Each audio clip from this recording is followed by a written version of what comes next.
नमस्कार, मैं भावना ठाकुर और आप देख रहे हैं कोहराम लाइव। झारखंड के सीएम चंपई सोरेन आज यानी शुक्रवार को रांची सेंट्रल जेल पहुंचे। यहां उन्होंने पूर्व सीएम हेमंत सोरेन से मुलाकात की। सूत्रों से मिली जानकारी के अनुसार सीएम चंपई सोरेन और हेमंत सोरेन के बीच काफी देर तक बातचीत हुई। हालांकि दोनों के बीच क्या बातचीत हुई इसका खुलासा नहीं हो पाया है। वहीं मुलाकात के बाद सीएम चंपई सोरेन जेल से निकले और चल दिए। इस दौरान सीएम ने मीडिया से कोई भी बात नहीं की।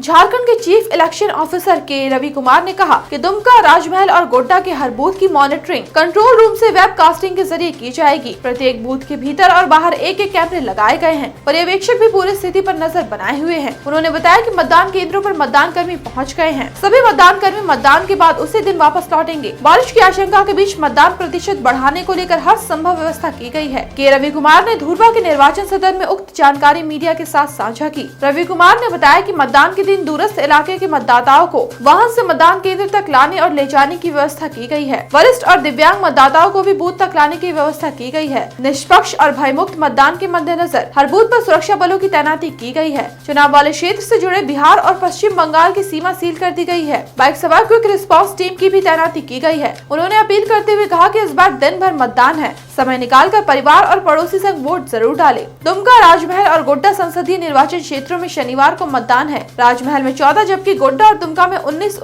उम्मीदवार हैं। देर रात जर्मनी से भारत लौटे पूर्व पीएम एचडी देवगौड़ा के पोते प्रज्वल रेवन्ना को बेंगलुरु एयरपोर्ट पर ही एसआईटी ने अरेस्ट कर लिया। आज उन्हें कर्नाटक की विशेष अदालत में पेश किया गया था। जज के शिव कुमार की अदालत में मामले की सुनवाई हुई। इसके बाद जज ने फैसला सुनाते हुए प्रज्वल को 6 दिनों की पुलिस हिरासत में भेज दिया है। प्रज्वल पर कई महिलाओं से दुष्कर्म और अश्लील वीडियो के इल्जाम है। वहीं एसआईटी ने प्रज्वल की मां भवानी रेवन्ना को भी पूछताछ के लिए नोटिस जारी किया है। पूछताछ के लिए कल यानी 1 जून को होले नरसिंहपुर स्थित उनके घर पर उपस्थित होने को कहा गया है। उनकी मां ने कथित अपहरण मामले में अग्रिम जमानत मांगी है। हालांकि भवानी इस मामले में आरोपी नहीं है, लेकिन एसआईटी कथित तौर पर उनकी भूमिका की जांच करना चाहती है। दिल्ली के सीएम के पीएस विभव कुमार को कोर्ट ने 14 दिन की न्यायिक हिरासत में भेज दिया है। स्वाति मालीवाल से मारपीट केस में अब 14 जून को विभव को कोर्ट में पेश किया जाएगा। दिल्ली की 30 हजारी कोर्ट में जस्टिस शर्मा की अदालत में मामले की सुनवाई हुई। वहीं बीते 29 मई को विभव की तरफ से गिरफ्तारी को अवैध बताते हुए मुआवजे और दिल्ली पुलिस के अधिकारियों के खिलाफ विभागीय जाँच की मांग वाली याचिका दायर की गयी थी। यहाँ याद दिला दें कि आपकी राज्यसभा सांसद स्वाति मालीवाल ने पीएस विभव पर सीएम हाउस में मारपीट का इल्जाम लगाया है। इसके बाद 18 मई को सीएम हाउस से विभव को गिरफ्तार किया गया था।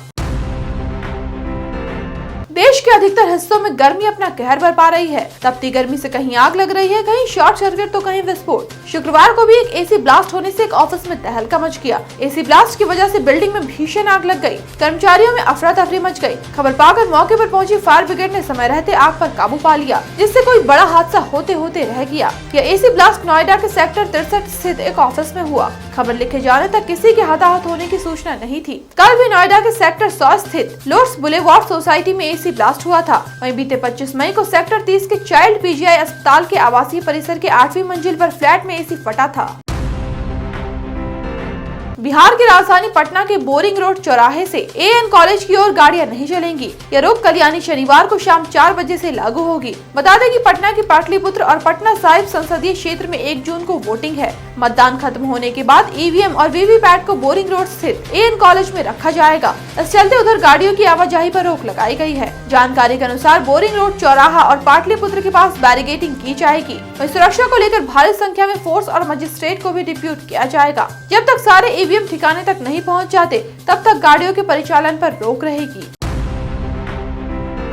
सीबीएसई ने 10वीं और 12वीं की कंपार्टमेंट परीक्षा की डेट जारी कर दी है। वहीं बोर्ड ने स्कूलों से सप्लीमेंट परीक्षा के लिए उम्मीदवारों की सूची यानी एलओसी जमा करने को कहा है। स्कूलों को परीक्षा संगम लिंक के जरिए एलओसी जमा करनी होगी। वहीं बोर्ड ने कहा केवल वे छात्र जिनका नाम ऑनलाइन प्रक्रिया के माध्यम से जमा किया गया है, उन्हें सप्लीमेंट परीक्षा 2024 में बैठने की अनुमति दी जाएगी। 10वीं के कंपार्टमेंट परीक्षा 15 जुलाई से शुरू होंगी, जबकि 12वीं के कंपार्टमेंट एग्जाम 15 जुलाई को एक ही दिन में आयोजित की जाएगी। सीबीएसई 10वीं की पूरक परीक्षाओं की डेट बाद में जारी करेगा। 10वीं 12वीं की पूरक परीक्षाएं सीबीएसई पाठ्यक्रम पर आधारित होंगी। बोर्ड एडमिट कार्ड की तारीखों के बारे में अलग से जानकारी देगा। चुनावी ड्यूटी पर जा रहे पोलिंग पार्टी पर गर्मी अपना कहर बरपा गई। 21 सुरक्षा कर्मी समेत 30 लोग अस्पताल पहुंचे हैं। सभी यूपी के मिर्जापुर के पॉलीटेक्निक से रवाना होकर मतदान केंद्र पर जा रहे थे। मतदान स्थल पर पहुंचते पहुंचते कई लोगों की हालत बिगड़ती चली गई। अनंत-फानन में सभी को अस्पताल ले जाया गया, जहां इलाज के दरमियान 5 होमगार्ड, सीएमओ कार्यालय का एक लीपक और एक सफाई कर्मी की जान चली गई। मृतकों की पहचान होमगार्ड राम जियावन, सत्य प्रकाश, त्रिभुवन रामकरण, बच्चा राम, लिपिक शिव पूजन श्रीवास्तव, सफाई कर्मी रवि प्रकाश के तौर पर की गई। वहीं गर्मी से बीमार पड़े कई लोगों का इलाज चल रहा है। खबर पाकर रोते बिलखते परिजन अस्पताल पहुंचे। लोकसभा चुनाव से एक दिन पहले इतनी बड़ी घटना से प्रशासन में हड़कंप मचा हुआ है। यूपी के पूर्व सीएम अखिलेश यादव ने एक्स पर पोस्ट कर सरकार से मृतकों के परिजनों को तुरंत 5-5 करोड़ का मुआवजा देने की मांग की है। बता दें कि कल यानी 1 जून को लोकसभा चुनाव के आखिरी चरण का मतदान है। 8 राज्यों और केंद्र शासित प्रदेशों की 57 सीटों पर वोटिंग होगी। इनमें उत्तर प्रदेश और पंजाब की 13, पश्चिम बंगाल की 9, बिहार की 8, ओडिशा की 6, हिमाचल प्रदेश की 4, झारखंड की 3 और चंडीगढ़ की 1 सीट शामिल है। ऐसे ही दिन भर की बड़ी खबरों के लिए जुड़े रहिए कोहरामलाइव.com के साथ।